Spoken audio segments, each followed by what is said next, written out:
ناظرین کرام، پارلیمنٹ میں پیش کیے جانے والی آئینی ترمیم میں کیا ہے اور حکومت کو اس کی ضرورت کیوں ہے؟ آئینی ترمیم کو پارلیمنٹ سے پاس کروانے کے لیے حکومت کو کتنے نمبر چاہیے تھے؟ حکومت کے پاس کتنے نمبر تھے؟ پاکستان تحریک انصاف اس آئینی ترمیم کی مخالفت کیوں کر رہی ہے اور اس ترمیم میں کون کون سے نکات شامل ہیں؟ یہ سب جانیے ہماری اس ویڈیو میں۔ اس سے پہلے اگر آپ نے ہمارا چینل سبسکرائب نہیں کیا تو چینل سبسکرائب کر دیں اور ساتھ ہی بنے بیل آئیکن پر کلک کر دیں تاکہ ہماری ہر آنے والی ویڈیو آپ تک بروقت پہنچ سکے۔ ناظرین کرام، پاکستان کے 1973 کے آئین میں اب تک 25 مرتبہ ترامیم ہو چکی ہیں۔ آئینی ترمیم کے لیے پارلیمان کے دونوں ایوانوں سے 2/3 اکثریت درکار ہوتی ہے، یعنی کہ قومی اسمبلی میں 224 ووٹ اور سینٹ میں 64 ووٹ۔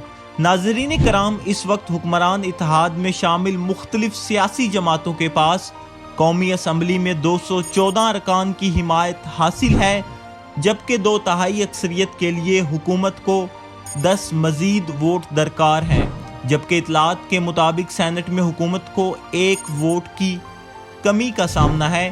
ناظرین کرام، مجوزہ قانون سازی وسیع تر عوامی مفاد میں کی جا رہی ہے۔ آئینی ترمیم کا مقصد تیز اور سستے انصاف کی فراہمی ہے۔ ناظرین کرام، وفاقی وزیر قانون کے بقول ایسا اقدام عدلیہ میں فوری اصلاحات کرنے کے ساتھ ساتھ زیر التوا مقدمات فوری نپٹانے اور اعلیٰ عدلیہ میں چیف جسٹس سمیت دیگر ججز کی تعیناتی کا پیکج بھی شامل ہے۔ دوسری جانب اس بل میں آئین کے آرٹیکل 63A میں بھی ترمیم کی تجویز دی گئی ہے، جس کے مطابق پارلیمانی پارٹی کی ہدایت کے خلاف کسی بھی قانون سازی یا بل پر ووٹ دینے والے رکن پارلیمان کا ووٹ گنتی میں شمار کیا جائے گا۔ اس کے علاوہ آئینی عدالت بنانے کا بھی ذکر کیا گیا ہے، جس میں صرف آئینی معاملات ہی بھیجے جائیں گے اور اس کے ساتھ ساتھ سپریم جوڈیشل کونسل اور ججز کی تعیناتی سے متعلق پارلیمانی کمیٹی کی فارمیشن تبدیل کرنے کی تجویز بھی لائی جا رہی تھی۔ آئینی بل میں تجویز دی گئی ہے کہ آئینی عدالت کے پہلے چیف جسٹس کی تقرری وزیر اعظم کی سفارش پر صدر پاکستان کریں گے۔ ججوں کی تقرری کے لیے بنائی گئی قومی اسمبلی کی کمیٹی 8 اراکین پر مشتمل ہوگی۔ کمیٹی کے اراکین کے انتخاب قومی اسمبلی کا اسپیکر پارلیمان پارٹی کی سیٹوں کی تعداد کو مد نظر رکھتے ہوئے کرے گا۔ ناظرین کرام، اس کے علاوہ آئینی عدالت کے جج کی ریٹائرمنٹ کی عمر 68 سال تجویز کی گئی ہے اور اس عدالت کے جج کی تقرری 3 سال کے لیے کی جائے گی۔ حکومت کا یہ دعویٰ ہے کہ آئینی عدالت بنانے کا مقصد سائلین کو ریلیف فراہم کرنا ہے۔ ناظرین کرام، سابق وزیر اعظم عمران خان کی جماعت تحریک انصاف نے اس ممکنہ اصلاحات کی بھرپور مخالفت کی ہے۔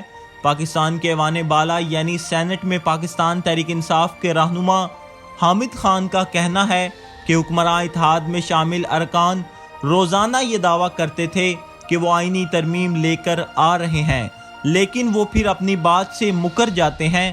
انہوں نے کہا کہ ان کی جماعت تو کھل کر اس آئینی ترمیم کی مخالفت کرے گی اور اس ضمن میں انہوں نے اپنے ارکان کو تحریری طور پر آگاہ کر دیا ہے کہ وہ اس آئینی ترمیم کی حمایت نہیں کریں گے۔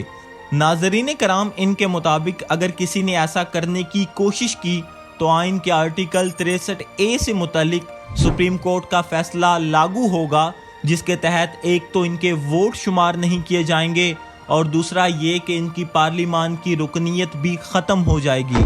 ناظرین کرام، واضح رہے کہ سپریم کورٹ کے سابق چیف جسٹس عمر عطا بندیال نے 63A سے متعلق صدارتی ریفرنس پر اکثریتی رائے سے یہ فیصلہ دیا تھا کہ پارلیمانی لیڈر کی ہدایت کے برعکس کوئی بھی رکن اگر پارلیمانی قانون سازی میں ووٹ دے گا تو نہ تو اس کا ووٹ شمار ہوگا بلکہ اس کی اسمبلی کی رکنیت بھی ختم ہو جائے گی۔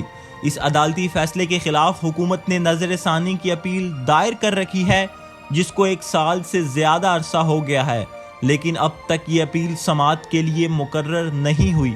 ناظرین کرام، حامد خان کے مطابق عمران خان جیل میں میڈیا کے نمائندوں سے گفتگو کے دوران یہ کہہ چکے ہیں کہ حکومت ملک کے موجودہ چیف جسٹس کی مدت ملازمت میں توسیع کے لیے قانون سازی کرنے جا رہی ہے، اور اگر ایسا ہوا تو وہ اپنی جماعت کو احتجاج کی کال دیں گے۔